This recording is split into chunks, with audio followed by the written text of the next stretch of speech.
Hi, welcome back to Network Tracking with YACHT. It's the 1st of May in 2020, and as we all know now, this is the time when Corona broke out.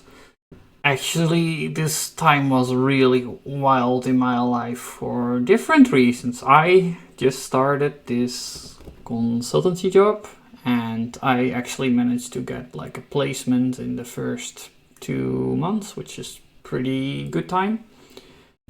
So I think in March I started at the Word in Wageningen. However, I got fired again essentially. It took me like 2 weeks to get fired from there. And the reason this time was not because of asking for raises, because that wasn't even decided by them. It was because I think I just stood out too much and I didn't take enough time to understand what the people want and keep the relationship good with the people I'm working with. So I really upset the architect, he called himself, because, for example, I pointed out that some minor changes he wanted to make in his architecture would lead to a Turing complete design, and he got really upset by that because it took him a week to figure out what I meant by that. I mean, he wanted to make a cycle in his acyclic graph architecture. So obviously if you do that, then it becomes Turing, which means you can make arbitrary programs within your architecture. So it will be drastically more complicated.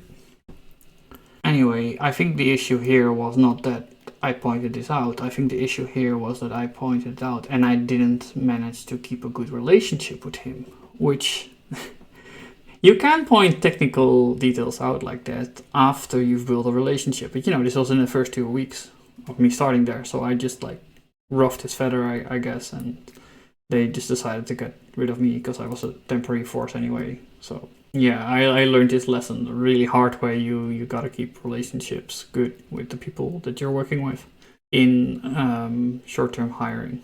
So the other thing that happened is that I had the promise from YACHT that they were going to hire me permanently, and with this promise I could go to a bank and essentially buy a house, which is what I did. So Corona broke out and I was buying a house.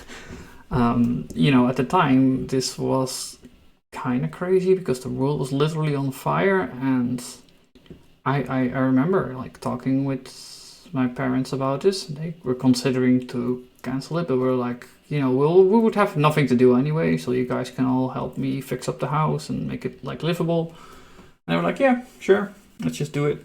We didn't even think about the possible impact on valuations because I had to have a house anyway. So yeah, and I was intending to keep working anyway, so this all made sense. And renting is really expensive in Netherlands. So financially, it seemed like a good decision at the time. Looking back at it now, we know it's a great decision. But yeah, we couldn't have known that the house prices would go up this much. Common sense would say it would go down, right? But yeah.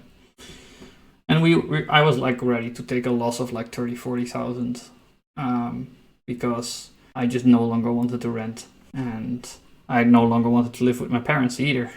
Essentially, I wanted to get out of the house in case they wanted to sell the business. They were talking about selling the business for years. And the other thing that happened is that I made some gains doing option speculation, essentially.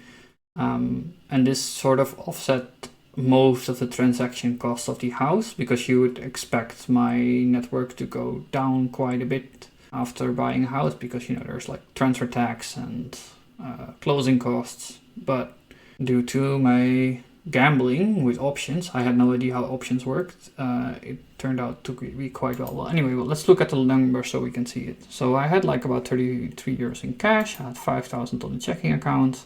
I had 2,500 on the business account. So this is I was still running my startup, right? So this is why I still have the business account. I still had customers. Well, I think at this point they were calling in and they're saying we're gonna quit. Because my primary customers were restaurants, and restaurants weren't open at this time.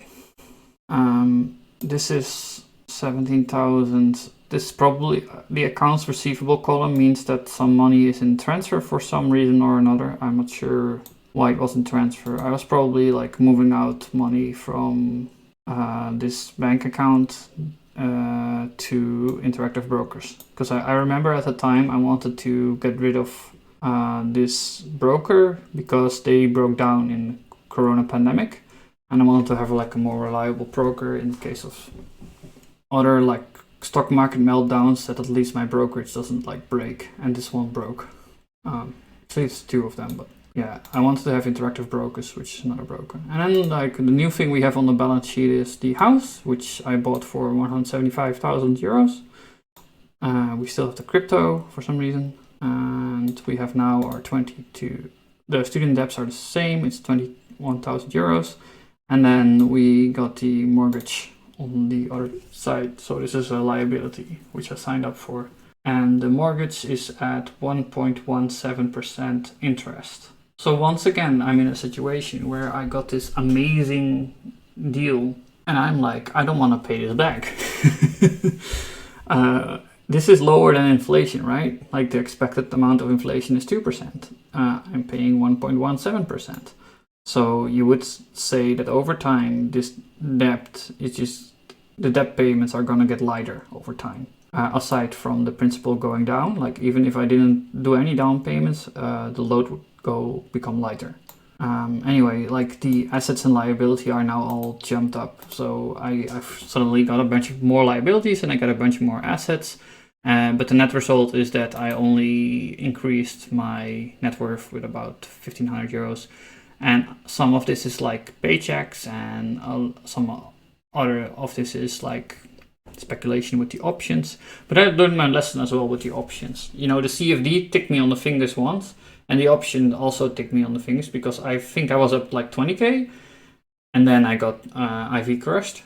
So some position was wiped out very quickly, and I didn't know why or what IV even means. So here again, I realized I should step down from this and first understand how it works. I started looking into it because I had a lot of time on my hands, and I realized I shouldn't be option trading at all. Anyway, that's the video. So my current net worth is 21,000. Thanks for watching, everyone. Please like the video if you liked the video, and subscribe if you want to see more of this. And see y'all later. Bye.